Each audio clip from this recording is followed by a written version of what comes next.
பாதிக்கப்பட்டோர் கழகம் எல்லாரும் கேட்பாங்க, என்னடா அது பாதிக்கப்பட்டோர் கழகம், எதுல பாதிச்சிருக்கீங்க அப்படின்னு. மொத்தமா அரசு துறையால், காவல்துறையால், நீதித்துறையால் பாதிக்கப்பட்டவங்க தான் எல்லா மக்களும். கிட்டத்தட்ட 95% மக்கள் நமது நாட்டில் இருக்கக்கூடிய குழந்தைகளுக்கும் மனநோயாளிகளுக்கும் மட்டும்தான் பிரச்சனையே இருக்காது. வேற எல்லாருக்குமே பிரச்சனை இருக்கும். பிரச்சனை இல்லாத மனிதர்கள் இருக்க மாட்டாங்க. இதை முன்னிட்டு தான் எங்க ஐயா செந்தமிழர்களார், எங்களுடைய ஆசான் செந்தமிழர்களார் இந்த அமைப்புக்கு பாதிக்கப்பட்டோர் கழகம்னு சொல்லி பெயர் சூட்டினார்.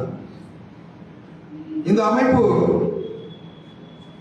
94, 93 காலகட்டத்தில் தான் பாத்தீங்கன்னா சென்னையில ரொம்ப மிக பிரமாண்டமா வளர்ந்தது. சென்னையில் இருக்கக்கூடிய பல பேர் இதுல ரொம்ப ஆர்வமா செயல்பட்டாங்க. அது காரணம் எங்களது ஆசான் சென்னையில் இருந்ததால. நாங்கெல்லாம் அருப்புக்கோட்டையில் இருக்கோம். அப்பெல்லாம் பயண செலவு கூட எங்களுக்கு வழி இருக்காது. நான் சாதாரண ஒரு நெசவு தொழிலாளர் குடும்பத்தை சேர்ந்தவர். எனது கல்வி 6வது வகுப்பு தான். 6வது வகுப்பு படிச்சேன்னா இன்னைக்கு உங்க முன்னாடி சட்டத்தை பற்றின பயிற்சியை கொடுப்பதற்கு வந்திருக்கிறேன்.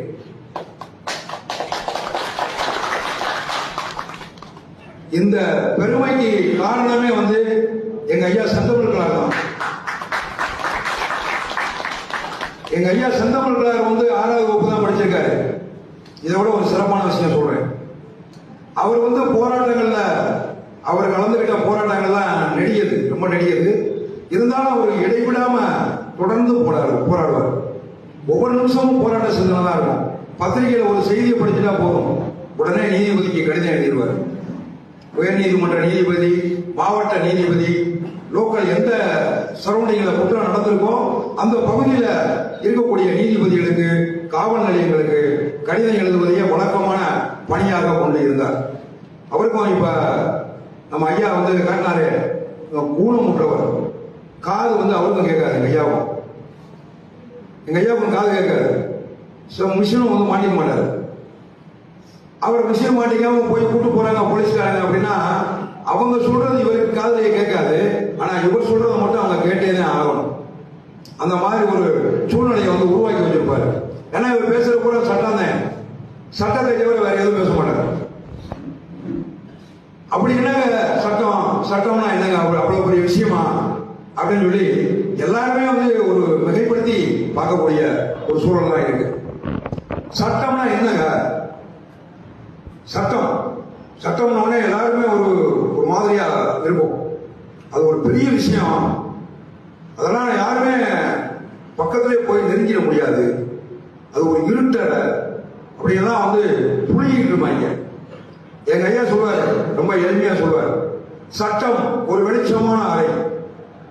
அந்த வெளிச்சமான அறையில ஒவ்வொரு மனிதனும் சிறிய சட்டங்கள், கொஞ்சம் கொஞ்சம் சட்டங்கள் இருக்குன்னா போதும், எல்லாருமே நீதிமன்றத்தில் போய் வாதாட முடியும் அப்படிங்கிற.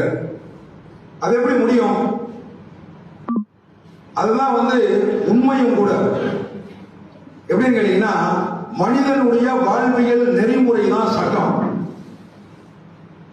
மனுஷன் ஒரு மனிதன் பிறந்ததுல இருந்து இறக்கிறது வரைக்கும் ஒவ்வொரு சூழலையும் அவன் சட்டப்படிதான் வாழ்றான்.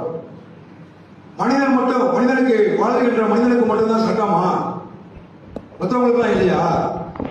எல்லாத்துக்குமே சட்டம் தாங்க. குற்றவியல் நீதிமன்றத்தை குற்ற விசாரணை நடைமுறை சட்டம் அப்படிங்கிற சட்டம் தான் ஆளுது.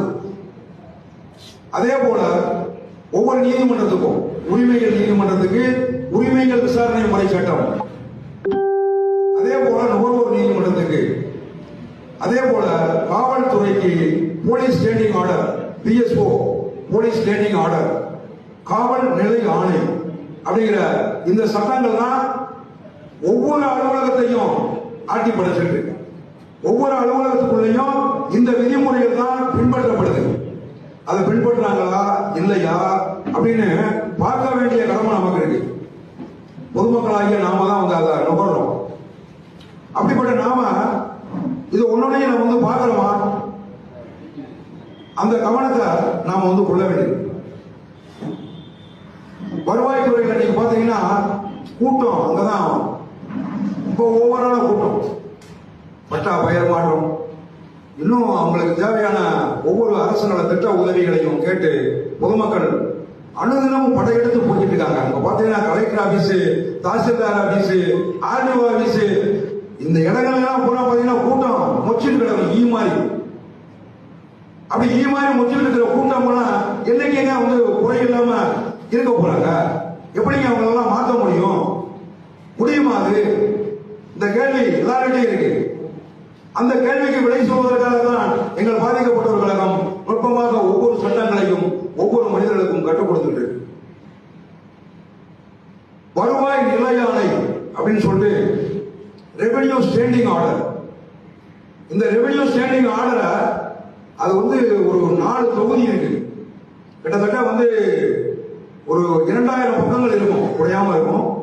அந்த 2000 பக்கங்கள்ல இருக்கக்கூடிய நூலை முழுமையாக நீங்க படிச்சு தெரிஞ்சுக்கிட்டீங்க அப்படின்னா வருவாய்த்துறையவே ஆட்டி வைக்கலாம்.